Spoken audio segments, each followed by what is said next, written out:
Okay, people, stop freaking out. I know I wasn't. Stop the cap. Okay, I was a little bit. It was announced or leaked that Oda was going to take a break for a month out of nowhere. At least last year we got a heads up saying Oda was going to take a break, so we were prepared for it.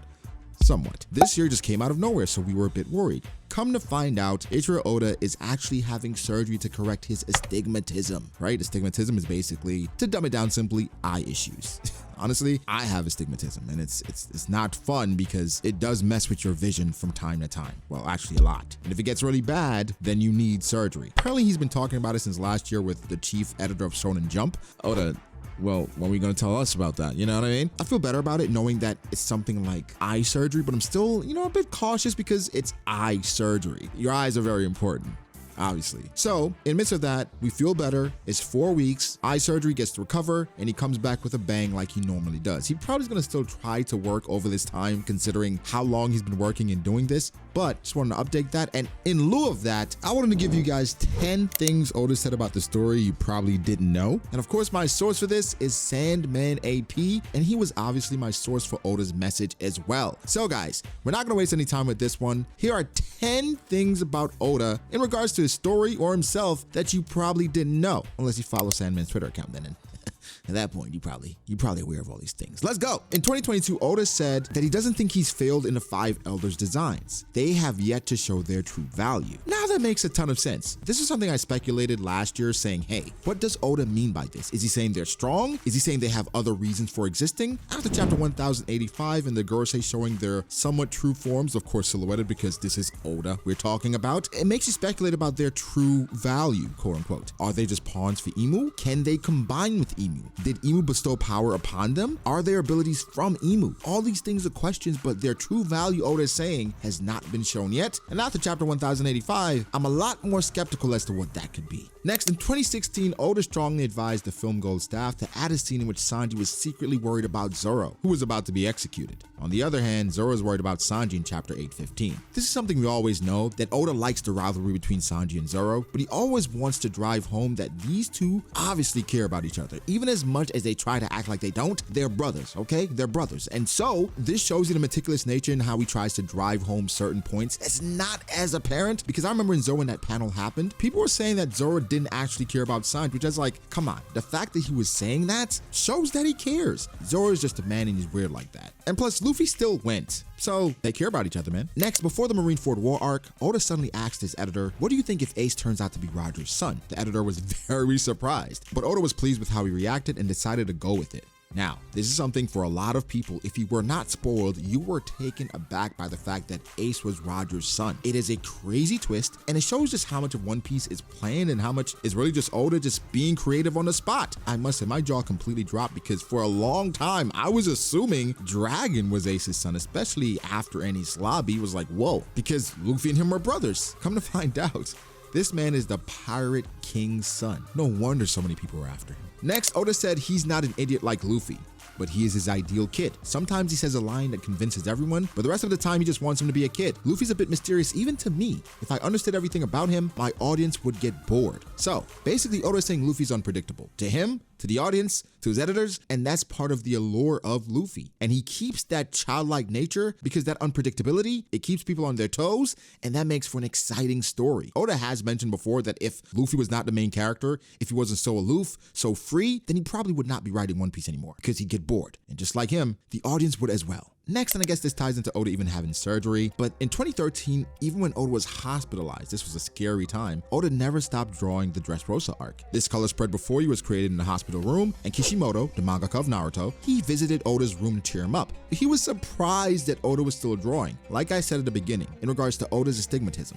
Oda is a worker. You don't have a serialization spanning over 2 decades without being a hard worker and honestly not sleeping as much. He probably will, again, continue to work on the story while he's recovering because this is just what he does. Next, in 2022 as well, Oda said the highlight of One Piece's upcoming development is in the past. I think it would be fun to reveal what happened during the Void Century. So, the final saga will be everything about the past. If you've read Magi, you understand the Amatoran stuff and how we had an entire arc that was basically a flashback. For the most part. I don't think Oda would go that far, but the Void Century is very important in regards to what happened today. So there's going to be extensive information and flashbacks that are tied to the Void Century, and we already saw a bit of that in Egghead. That giant robot? Kuma climbing the red line? What is going on? Next, in 2007, Oda said he transformed Chopper into a mascot character when he heard his anime voice. Oda said that he did not have the belief that he wanted to draw a mascot character that would flatter readers, but the voice actor's voice was so cute that he changed Chopper's design.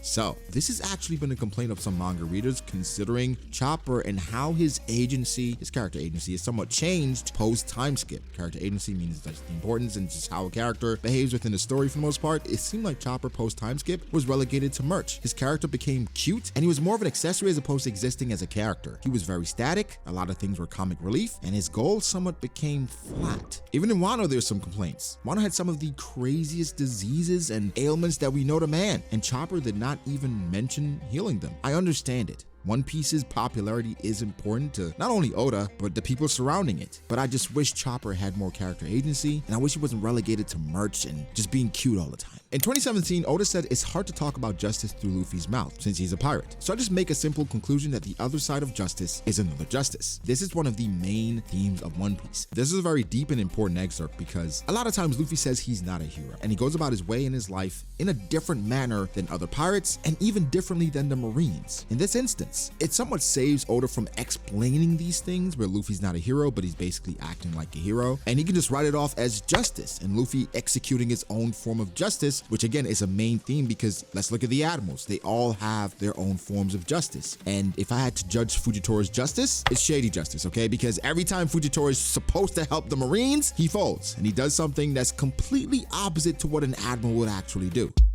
which actually makes him pretty damn good. I wonder if he's the best Admiral. But of course, that's also based on perspective. That's a hint of something to come. Next, Oda said Tom and Jerry are the models for Gear 5. But he said he was troubled because only Luffy jokes around in battle, but not Kaido. I like the traditional symbolic manga expressions, such as characters' legs spinning around like a wheel when he runs. It's sad that they are outdated now. So this is a very important thing, I think, considering that Gear 5 was somewhat a mixed reaction. I say mixed loosely because 90% of people loved Gear 5, but there was a loud 10% that did not absolutely love it. I'm raising my hand reluctantly because I was part of the 10%.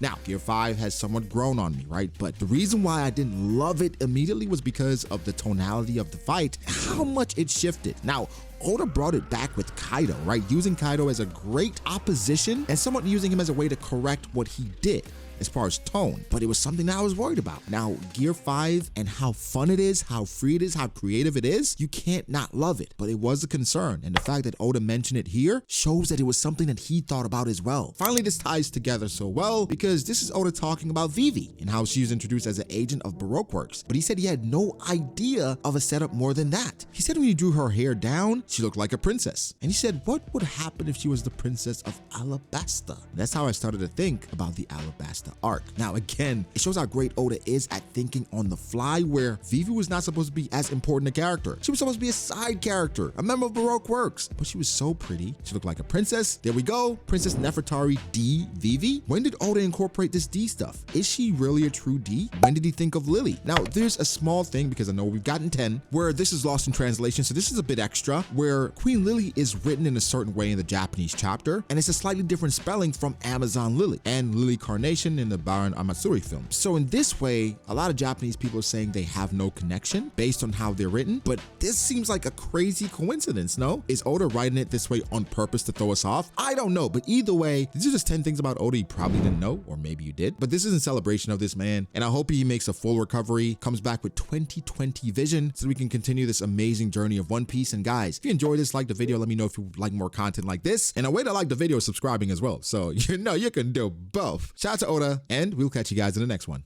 Peace.